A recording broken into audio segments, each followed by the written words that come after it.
नमस्ते स्टूडेंट्स। आज का टॉपिक है from code to canvas the Flutter engineering mindset. आज हम सिर्फ फ्लटर प्रोग्रामिंग नहीं, उसके पीछे की इंजीनियरिंग सोच को समझेंगे। आप रेडी हो? फोकस मोड ऑन है ना? मोबाइल साइड में रख दिया, स्क्रीन पे ध्यान है? चलो शुरू करते हैं। तो ये है हमारा आज का प्लान। हम फ्लटर की अलग अलग लेयर्स को समझेंगे, बिल्कुल सरफेस से शुरू करके उसके इंजन के कोर तक जाएंगे और आखिर में ये जानेंगे कि एक फ्लटर प्रोग्रामर से एक फ्लटर इंजीनियर बनने का असली मतलब क्या है। चलो शुरू करते हैं। पहला सेक्शन, फ्लटर यूसी। यहाँ हम उन विजेट्स और कॉन्सेप्ट्स की बात करेंगे जो आप रोज यूज करते हो और हाँ, जो एग्जाम्स और इंटरव्यूज में अक्सर पूछे जाते हैं। फ्लटर का सबसे बेसिक पर सबसे इम्पॉर्टेंट सवाल, स्टेटलेस और स्टेटफुल विजेट्स में क्या फ़र्क है। देखो, स्टेटलेस विजेट एक फोटो फ्रेम जैसा है, एक बार लग गया तो वैसा ही रहता है। और स्टेटफुल विजेट एक लाइट स्विच जैसा है, उसकी स्टेट ऑन या ऑफ हो सकती है। ये सिंपल डिफरेंस इंटरव्यूज में ज़रूर पूछा जाता है। इसका लॉजिक समझ आया या सिर्फ देख रहे हो? अब आते हैं फ्लटर के कोर प्रिंसिपल पर, कॉम्पोजिशन। मतलब हर चीज़ विजेट से बनी है। जैसे लेगो ब्रिक से कुछ भी बना सकते हैं, वैसे ही फ्लटर में हम छोटे छोटे विजेट्स जैसे टेक्स्ट, आइकन, इनको जोड़कर बड़े और कॉम्प्लेक्स यूआई बनाते हैं। राइट में देखो, एक इमेज, साइज बॉक्स और टेक्स्ट को एक रो में डालकर एक पूरा कंपोनेंट बन गया। समझ आया कैसे छोटे पीसेस मिलकर एक बड़ी पिक्चर बनाते हैं? ये कॉन्सेप्ट क्लियर है ना? ठीक है, अब नेक्स्ट लेवल पे चलते हैं। Section 2, the engineering mindset. यहाँ हम क्या लिखना है से आगे बढ़कर क्यों लिखना है ये समझेंगे। एक इंजीनियर सिर्फ कोड नहीं लिखता, उसके पीछे के प्रिंसिपल्स को समझता है। रेडी हो इस माइंडसेट शिफ्ट के लिए? एनर्जी बनी हुई है? देखो, इंजीनियरिंग का मतलब सिर्फ कोडिंग नहीं है, ये स्ट्रेटेजिक डिसीजंस लेने के बारे में है। और ये हैं उसके 4 pillars: user experience, time, scale और ट्रेड ऑफ्स। हर फीचर बनाते वक्त एक इंजीनियर सोचता है, क्या ये यूजर के लिए आसान है? क्या ये टाइम पे बन पाएगा? क्या ये फ्यूचर में स्केल करेगा? और इन सब के बीच सही बैलेंस यानी ट्रेड ऑफ क्या है? प्रैक्टिकल सोच रहे हो या बस सुन रहे हो? फ्लटर एक बहुत पावरफुल कॉन्सेप्ट यूज करता है जिसे कहते हैं डिक्लेरेटिव यूआई। इसका सीधा सा मतलब है, आप फ्रेमवर्क को बताते हो कि इस स्टेट के लिए मुझे यूआई कैसा दिखना चाहिए।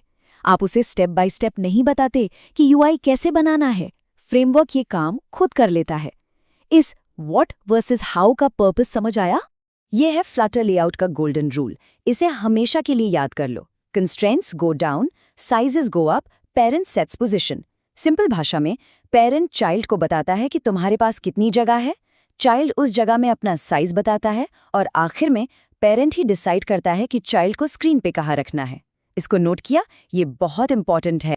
अच्छा कोड लिखने के लिए ये 2 टर्म जरूरी हैं, कोहीशन और कपलिंग। हाई कोहीशन का मतलब एक मॉड्यूल के सारे पार्ट्स एक ही काम पर फोकस्ड हैं, और लो कपलिंग का मतलब अलग अलग मॉड्यूल्स एक दूसरे पर कम से कम डिपेंड करते हैं।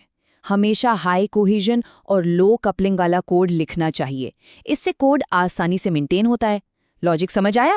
अब एक बहुत सीरियस इंजीनियरिंग प्रिंसिपल। ये ग्राफ शिफ्टिंग लेफ्ट दिखाता है। मतलब सिंपल है, एक बग को डेवलपमेंट के आखिर में ठीक करने का खर्चा शुरू में ठीक करने से कई गुना ज्यादा होता है। इसलिए अच्छी डिजाइन और शुरू में ही टेस्टिंग इतनी जरूरी है। अगर इंटरव्यू में पूछा गया कि कोड क्वालिटी कैसे इंश्योर करते हो, तो बता पाओगे? आप सीरियसली सीख रहे हो या टाइम पास? चलो अब और गहराई में चलते हैं। Section 3, under the hood, Skia. ये वो पावरफुल इंजन है जो आपकी स्क्रीन पर हर एक पिक्सल को ड्रॉ करता है। एक सवाल, आप विजेट्स तो बना लेते हो, पर स्क्रीन पर उन्हें एक्चुअली ड्रॉ कौन करता है? क्या कभी सोचा है? पॉज करके सोचो 1 मिनट, माइंड इधर ही है ना? और जवाब है स्किया ग्राफिक्स इंजन। ये C++ में लिखी एक open source 2D graphics library है। यही वो इंजन है जो हर प्लेटफॉर्म, एंड्रॉयड, iOS, वेब पर फ्लटर के पिक्सल्स को पेंट करता है। तो फ्लटर की क्रॉस प्लेटफॉर्म पावर का असली सीक्रेट स्किया है। और स्किया कोई छोटी मोटी लाइब्रेरी नहीं है। गूगल क्रोम, एंड्रॉयड, फायरफॉक्स जैसे बड़े प्रोजेक्ट्स रेंडरिंग के लिए स्किया पर ही डिपेंड करते हैं, और ऑफ कोर्स फ्लटर भी। ठीक है, ध्यान से सुन रहे हो? स्किया का सफर भी काफी पुराना है। 2004 में कंपनी शुरू हुई, 2005 में गूगल ने इसे खरीद लिया और 2008 में इसे ओपन सोर्स कर दिया। मतलब ये टेक्नोलॉजी काफी मैच्योर और स्टेबल है। Section 4, painting with code. चलो अब आते हैं प्रैक्टिकल पर।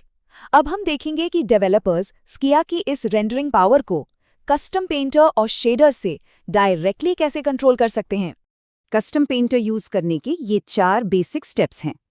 पहले क्लास को एक्सटेंड करो, फिर पेंट मेथड में अपनी ड्राइंग लॉजिक लिखो, शुड रीपेंट से परफॉर्मेंस मैनेज करो और आखिर में इसे कस्टम पेंट विजेट में यूज करो। अभी आप क्या करोगे? वीडियो पॉज करो और इन स्टेप्स को नोट करो, सिर्फ देखने से याद नहीं रहेगा। ये देखो, ये एक वाव मोमेंट है। स्क्रीन के लेफ्ट में जो कोड है वो एक शेडर प्रोग्राम है और राइट में है उस कोड का विजुअल रिजल्ट, एक परफेक्ट ग्रेडियंट। हमने कोड लिखा और उसने सीधे पिक्सेल्स पेंट कर दिए। ये है शेडर्स की पावर। एनर्जी बनी हुई है। देख रहे हो कोड से क्या हो सकता है? ये डायग्राम पूरे प्रोसेस को एक साथ लाता है। देखो, आपके विजेट कोड से सफर शुरू होता है, फिर कैनवस एपीआई के थ्रू हम ड्राइंग करते हैं, शेडर्स उसको प्रोसेस करते हैं और आखिर में स्किया इंजन स्क्रीन पर पिक्सेल्स ड्रॉ करता है। पूरा फ्लो अब कनेक्ट हो पा रहा है। अब हम अपनी जर्नी के आखिरी पड़ाव पर हैं, section 5, becoming a Flutter engineer. अब तक हमने जो भी अलग अलग लेयर्स देखी हैं उन सबको एक साथ जोड़ते हैं। ये सारे इंजीनियरिंग प्रिंसिपल्स एक प्रोफेशनल प्रोसेस जैसे कि वी मॉडल में फिट होते हैं। रिक्वायरमेंट्स से शुरू करके आर्किटेक्चर, कोडिंग, टेस्टिंग और आखिर में यूजर एक्सेप्टेंस तक। ये एक पूरा स्ट्रक्चर्ड लाइफ साइकिल है। क्लाइंट के सामने प्रेजेंटेशन देना हो तो ये मॉडल एक्सप्लेन कर पाओगे। इस कोड को ध्यान से पढ़ो। प्रोग्रामिंग का मतलब है कोड लिखना, जबकि इंजीनियरिंग एक बड़ा रोल है जिसमें सिस्टम आर्किटेक्चर डिजाइन करना और स्ट्रेटेजिक डिसीजंस लेना शामिल है। ये एक प्रोग्रामर और एक इंजीनियर के बीच का सबसे बड़ा फर्क है। इस लाइन को नोट कर लो, बहुत काम आएगी। तो आज हमने क्या सीखा? हमने फ्लटर की लेयर्स को देखा, विजेट से लेकर इंजीनियरिंग माइंडसेट तक और उसके कोर में स्किया इंजन से लेकर कोड से पेंटिंग तक। समझ आया? क्लियर है? अब आपका काम है इस सोच के साथ प्रैक्टिस करना। तो आखिरी सवाल खुद से जरूर पूछना, क्या आप सिर्फ कोड लिख रहे हो या आप सॉल्यूशंस इंजीनियर कर रहे हो? अगर कोई डाउट है तो कमेंट सेक्शन में बताना। नेक्स्ट सेशन में हम और आगे बढ़ेंगे। All the best, keep learning. हमारे चैनल को सब्सक्राइब कीजिए और वीडियो को अपने दोस्तों के साथ शेयर जरूर कीजिए। कमेंट सेक्शन में अपना डाउट या नेक्स्ट टॉपिक लिखना मत भूलिएगा।